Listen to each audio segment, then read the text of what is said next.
Allied forces stormed the beaches of Normandy, their ships cutting through waves as reinforcements pour onto the sand.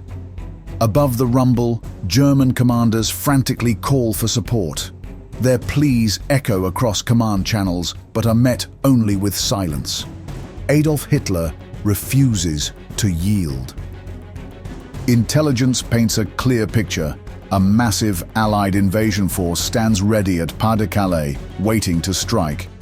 The reports flow through an intricate web of agents, each detail meticulously corroborated by a trusted asset. Hitler sees any move to reinforce Normandy as falling for the Allies' ruse. But Hitler has already been deceived. German intelligence can no longer tell fact from fiction. Their elaborate spy network in Britain exists only on paper, a masterful deception orchestrated by an unassuming Spanish poultry farmer named Juan Pujol García. February 14, 1914. As Europe moved toward war, Juan Pujol García was born into a middle-class family in Barcelona. 2 decades later, as conflict approached Europe's borders once again, he would first have to survive the violence consuming his homeland. When the Spanish Civil War began in 1936, Pujol did everything in his power to stay out of combat. He despised war, but the storm engulfing Spain left him little choice. Conscription pulled him into the Republican forces, the same side who had arrested his mother and sister on trumped-up counter-revolutionary charges. By 1938, stationed near the Ebro front, Pujol had seen enough. As darkness fell, he and 3 fellow soldiers slipped into no man's land. They crawled through dense forest, every snapping twig threatening to give them away. Then came the shots. A Republican patrol had spotted them. Bullets cracked overhead as they threw themselves down, dragging their bodies through razor wire and reeds. They kept moving. When they reached nationalist lines, they found no welcome, only suspicion. His expressions of sympathy for the monarchy, born of his liberal upbringing, earned him scorn and humiliation from the nationalist officers. Although he was eventually released because of his defection, his time with the nationalists only solidified his disdain for authoritarian regimes. By the time the Spanish Civil War ended, Pujol had served on both sides without ever firing a single shot. Yet, as Spain's civil conflict came to a conclusion, a far more devastating storm was forming in Europe. Adolf Hitler, the rising leader of Nazi Germany, was preparing to launch bloodshed without precedent. Despite vowing to stay far from the horrors of war, Juan Pujol García knew he could not turn away from the Nazis' crimes. But his military training was lacking, and launching into the battlefield once more seemed like a sure way to lose his life. If he couldn't fight the Nazis with bullets, he would fight them with deception. He would become an Allied spy. Convincing the British to let him join their cause was a challenge. By the end of the Spanish Civil War, Pujol had returned to civilian life as a poultry farmer, hardly the kind of background MI5 sought in an agent. Worse still, he didn't speak a word of English. The British intelligence service repeatedly dismissed his offers, labeling him as untrained, unqualified, and impractical. But Pujol would not give up. If the British wouldn't take him, he would enlist with the Nazis instead, deciding to turn their own network against them. Infiltrating the Abwehr, Nazi Germany's highly secretive intelligence agency, was no small feat. He created a new identity, a fanatical pro-Nazi Spaniard. He poured every ounce of his charm into this alter ego, carefully sculpting a character the Nazis would find irresistible. With a falsified passport in hand, Pujol approached Nazi officials, presenting himself as a diplomat who could move freely between Europe and Britain. He spoke of his frequent travels through Britain, describing military bases he'd never seen and operations he'd only imagined. He offered to build them a network of spies throughout London. The Abwehr, desperate for intelligence on the Allies, fell for the act completely. The fictional spy organization created by Pujol consisted of 27 agents, each with a unique personality, detailed backstory, and carefully crafted expertise. There were Irish Republican Army operatives sympathetic to the Nazi cause, disgruntled British officers, and even a drunk ex-Royal Air Force pilot. Operating from Lisbon, Pujol fabricated reports from these fictional agents, delivering detailed accounts of troop movements, political tensions, and even personal gossip that aligned with the Germans' expectations. His reports, though false, were provided with enough real information obtained from public resources like tourist guides, newspapers, and library books to make them appear authentic. The Abwehr, unaware of Pujol's true tactics, gave him the codename Alaric, considering him a most valuable asset. Pujol didn't stop at writing convincing military reports. He added layers of drama to make his fabrications even more believable. He even informed the Germans that an agent had been lost in action. He went so far as to publish a fake obituary in a British newspaper. The Nazis were so taken in by the deception that they sent financial compensation to the agent's supposed widow. Pujol had infiltrated Hitler's war machine. Now it was time to wreck it from the inside. Relying on Pujol's fabricated reports, the Germans started to divert significant resources to intercept phantom Allied convoys he had allegedly discovered. As this happened, British intelligence kept a watchful eye on the mysterious agent, feeding the information to the Germans. They were stunned to discover that this trusted informant, on whom the Nazis had come to rely, was none other than the untrained Spanish poultry farmer who had been dismissed by MI5 years earlier as unsuitable for espionage. Realizing that Pujol, who had by now earned the Nazis' trust, would be a key asset, the MI5 finally agreed to recruit him. In April 1942, British agents covertly relocated Pujol and his family to London. There he was given the codename Garbo, a nod to the legendary actress Greta Garbo. Once a formal agent of the MI5, Pujol's fictional spy network was unleashed with full force.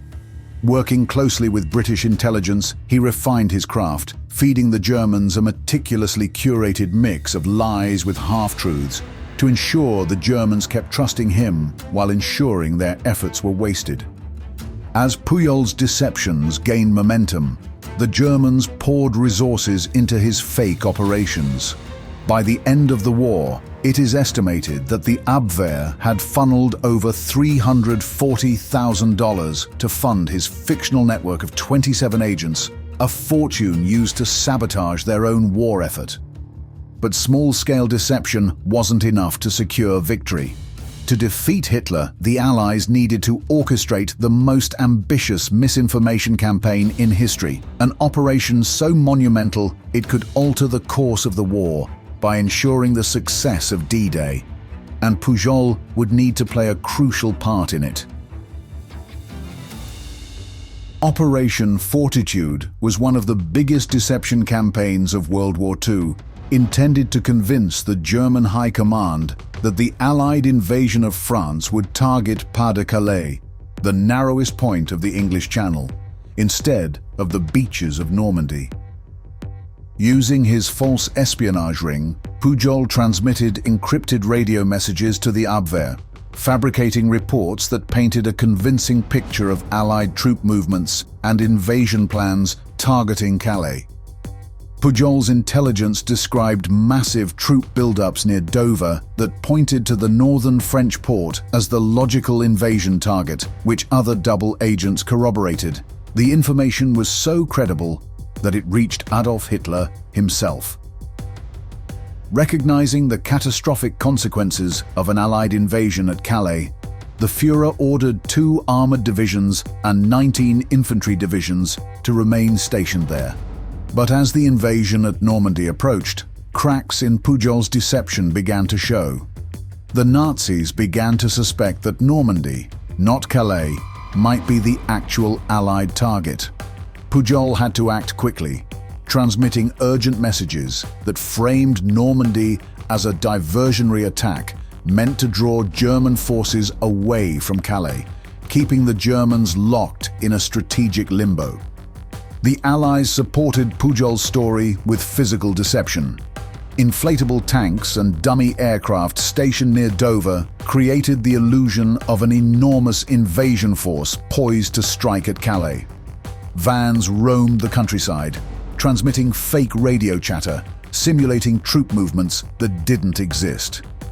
From the skies, German reconnaissance saw a meticulously staged show of Allied strength that perfectly aligned with Pujol's reports.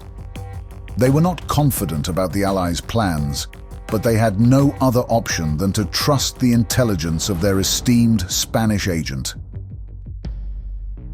Everything appeared to be falling into place for Operation Fortitude, but as the Allied forces prepared to storm the beaches of Normandy, an unforeseen threat emerged, one that Pujol and MI5 had not anticipated: his own wife. Araceli González had grown increasingly unhappy since being relocated to London with her family. She felt trapped in a foreign land where she couldn't speak the language, isolated from her loved ones back in Spain. Strict security protocols kept her confined to her house most of the time. A frustrated Araceli confronted British officials, declaring, "I don't want to live 5 more minutes with my husband." Sick of being the neglected wife of a double agent and desperate for change, she threatened to march to the Spanish embassy and reveal Pujol's double life. Her actions wouldn't just endanger Pujol's life, but would jeopardize the success of the Normandy invasion. MI5 had to act. Pujol and his handlers devised another scheme, not to deceive the Germans but to trick Araceli. Before she could carry out her threat, MI5 operatives arrived at her doorstep and whisked her away to a detention center. There, she was confronted with Pujol, dressed in tattered clothes, looking disheveled and defeated, sitting behind bars. Feigning imprisonment, Pujol told Araceli he had been arrested for defending her honor. He claimed that he had argued with British officials due to the treatment his wife had to endure from them, leading to his detention. The scene was meticulously staged, with stern-faced MI5 officers playing their parts. They informed Araceli that Pujol's release would only be possible if she agreed to remain in England and support his vital mission.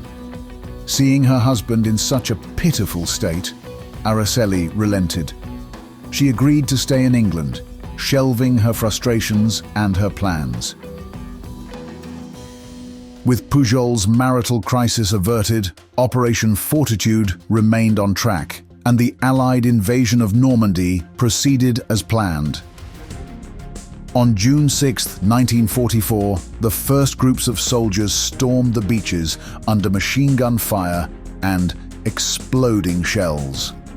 Pujol's deception paid off. German High Command, convinced by his elaborate fabrications, hesitated to move their divisions from Pas-de-Calais, paralyzed by the fear of a second, larger invasion.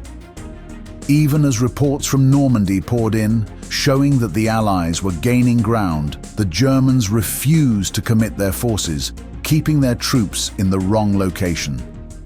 The delay was fatal. In Normandy, the Allies capitalized on every second, securing beachheads and carving through enemy defenses. By midday, Omaha and Gold Beaches were under Allied control.